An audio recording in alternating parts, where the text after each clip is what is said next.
नमस्कार साथियों, स्वागत है आप सभी का। तो आज की क्लास में हिंदी व्याकरण से पूछे जाने वाले प्रश्नों के बारे में पढ़ेंगे। तो आज की क्लास आप लोगों के लिए काफ़ी महत्वपूर्ण होने वाली है, तो आप सभी वीडियो को ध्यान से जरूर देखिएगा। और जो भी विद्यार्थी पहली बार क्लास ले रहे हैं, चैनल को सब्सक्राइब जरूर कर लें, क्योंकि इसी तरह के प्रश्न चैनल पर डेली कराए जाते हैं, तो आप सभी चैनल से जुड़ सकते हैं। तो चलिए वीडियो को शुरू करते हैं और देखते हैं आज का पहला प्रश्न। तो देखिए, पहला प्रश्न है, निम्न में से ओष्ठ ध्वनि कौन सी है? ऑप्शन दिए गए हैं ल, र, स या फ। तो आपको बताना है कि इनमें से ओष्ठ ध्वनि कौन सी है। तो देखिए, सरल प्रश्न है, राइट आंसर होगा ऑप्शन डी, फ यहाँ पर सही उत्तर हो जाएगा। ओष्ठ ध्वनि कौन सी है? फ। चाहे तो आप इसको बोलकर देख सकते हैं, फ एक ओष्ठ ध्वनि है। राइट आंसर होगा ऑप्शन डी। नेक्स्ट क्वेश्चन है, निम्न में से कंठ ध्वनियां कौन सी हैं? ऑप्शंस दिए गए हैं क, ख या य, र, च, ज या ट, ठ। तो देखिए, कंठ ध्वनियां आपसे पूछा गया है।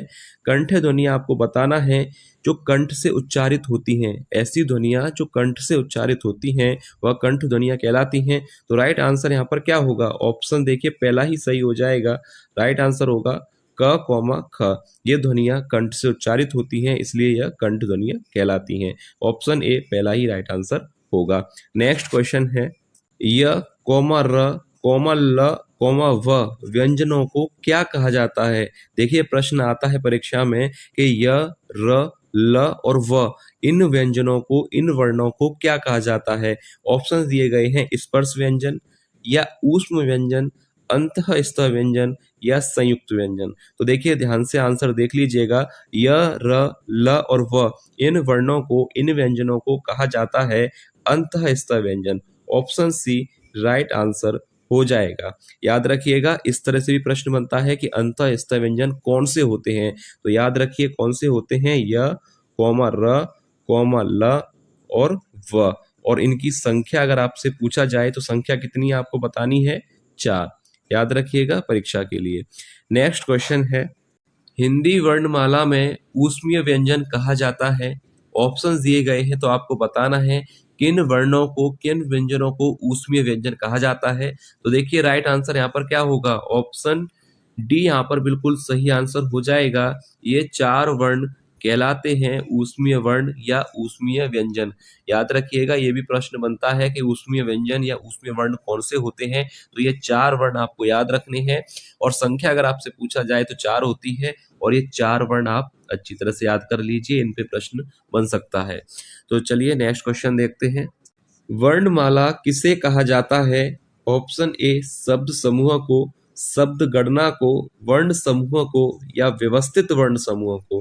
तो देखिए, वर्णमाला किसे कहा जाता है? तो ऑप्शन डी बिल्कुल सही आंसर होगा। व्यवस्थित वर्ण समूह को वर्णमाला कहा जाता है। अच्छा प्रश्न है, परीक्षा के लिए पूछा जा सकता है। व्यवस्थित वर्ण समूह को वर्णमाला कहा जाता है। नेक्स्ट क्वेश्चन है, हिंदी के जिन वर्णों का उच्चारण करते समय केवल श्वास का प्रयोग किया जाता है, उन वर्णों को कहते हैं।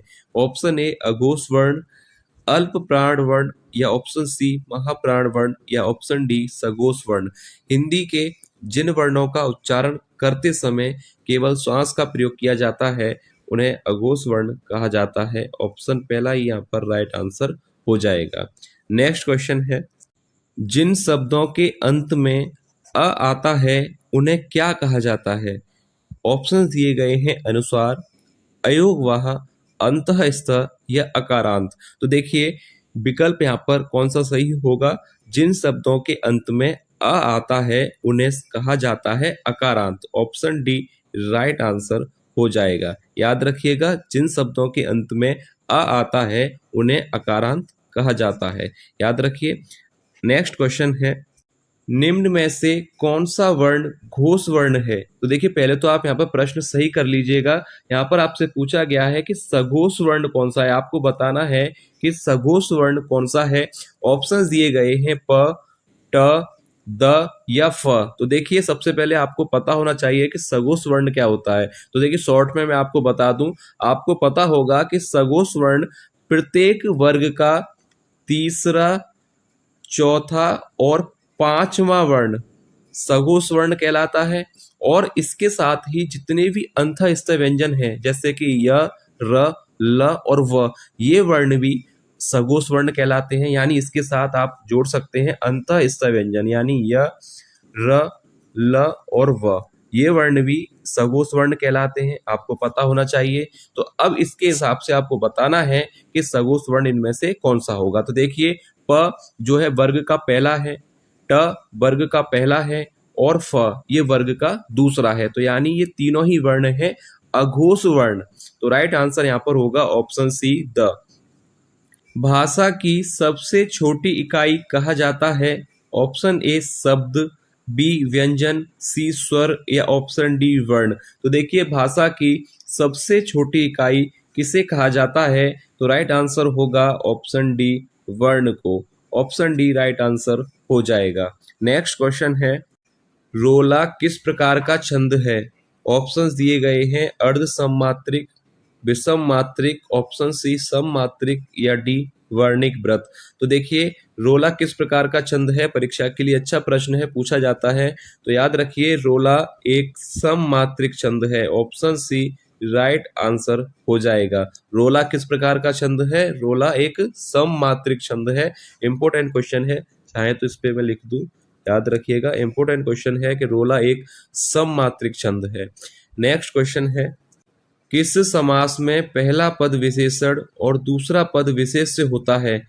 ऑप्शन दिए गए हैं द्वंद्व समास, द्विगु समास, बहुब्रीहि समास या कर्मधारय समास। तो राइट आंसर यहाँ पर क्या होगा, कौन सा समास है जिसका पहला पद विशेषण और दूसरा पद विशेष्य होता है। वह समास होता है कर्मधारय। तो ऑप्शन डी राइट आंसर हो जाएगा। कर्मधारय समास होता है जिसका पहला पद विशेषण और दूसरा पद विशेष हो, वह समास कहलाता है कर्मधारय समास।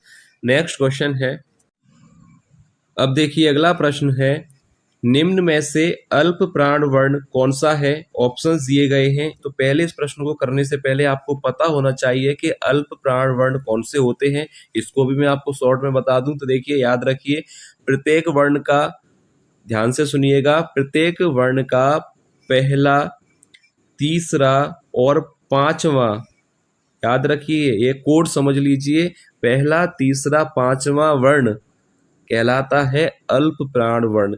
तो इसके अनुसार आपको विकल्प का चयन करना है। तो देखिए, च और छ नहीं होगा, फ और भ भी नहीं होगा, ट और थ भी नहीं होगा। तो राइट आंसर क्या होगा, 135 के अकॉर्डिंग देखा जाए तो ऑप्शन बी राइट आंसर होगा, क और ग। यानी प्रत्येक वर्ण का पहला यानी क, तीसरा यानी ग।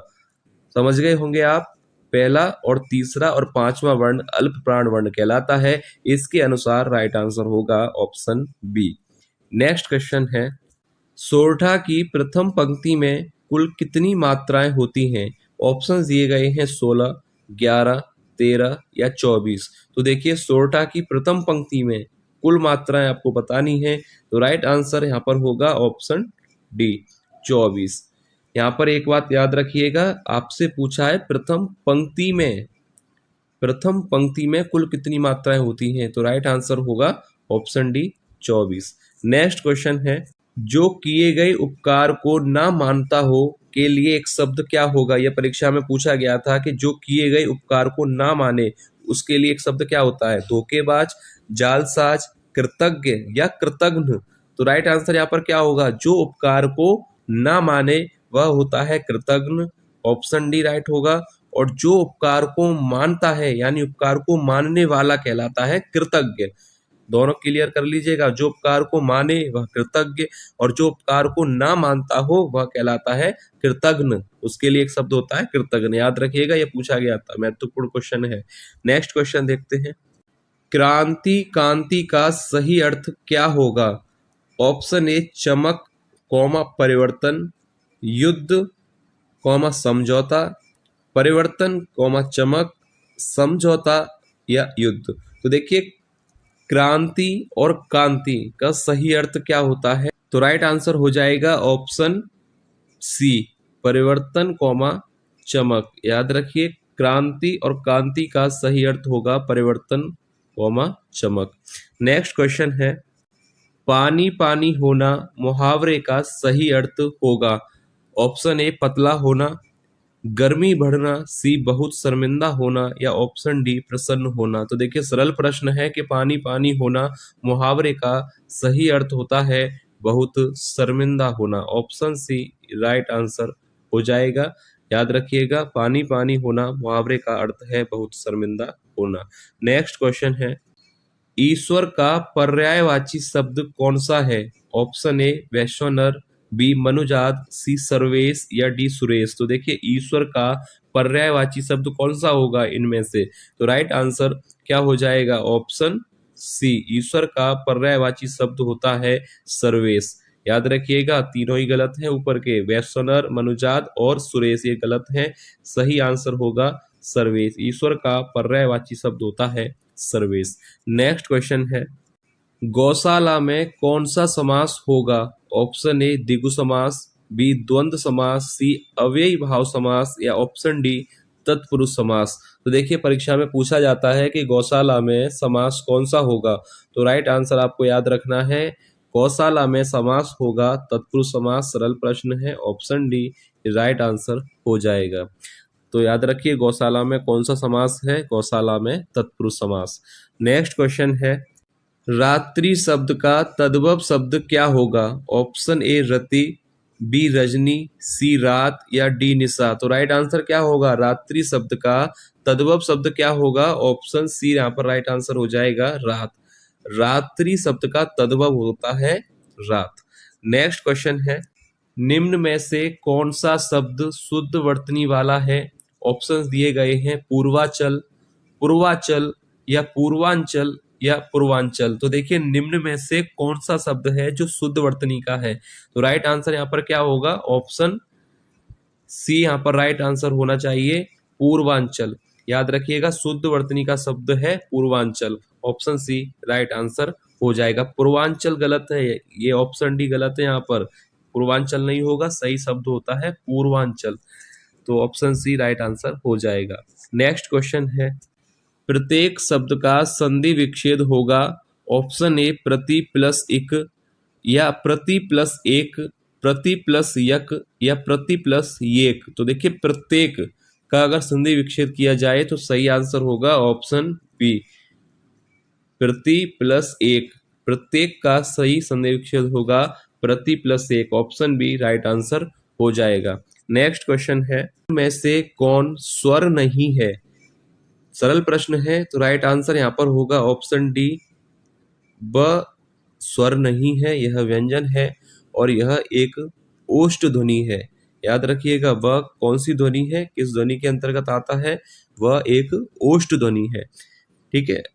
नेक्स्ट क्वेश्चन है, पुल्लिंग स्त्रीलिंग में कौन विषम संयोजन है? ऑप्शंस दिए गए हैं, प्राचार्य, प्राचार्या, मोर, मोरनी, सेवक, सेविका, श्याम, श्यामी। तो राइट आंसर यहाँ पर क्या होना चाहिए?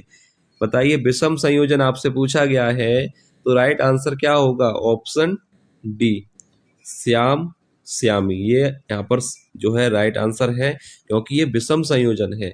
प्राचार्य, प्राचार्य सही बात है। मोर, मोरनी, सेवक, सेविका, ये तीनों ही सही हैं। श्याम और श्यामी यहाँ पर विषम संयोजन है, तो इस हिसाब से यही ऑप्शन सही हो जाएगा। तो ये था वीडियो का लास्ट प्रश्न। उम्मीद है आपको वीडियो पसंद आई होगी। वीडियो अगर आपको पसंद आई है तो लाइक जरूर कीजिएगा, और जो भी विद्यार्थी पहली बार क्लास ले रहे थे चैनल को सब्सक्राइब जरूर कर लें, क्योंकि ऐसे ही प्रश्न डेली चैनल पर कराए जा रहे हैं, तो आप सभी चैनल से जुड़ सकते हैं। तो चलिए मिलेंगे नेक्स्ट क्लास में ऐसे ही और महत्वपूर्ण प्रश्नों के साथ। तब तक के लिए धन्यवाद।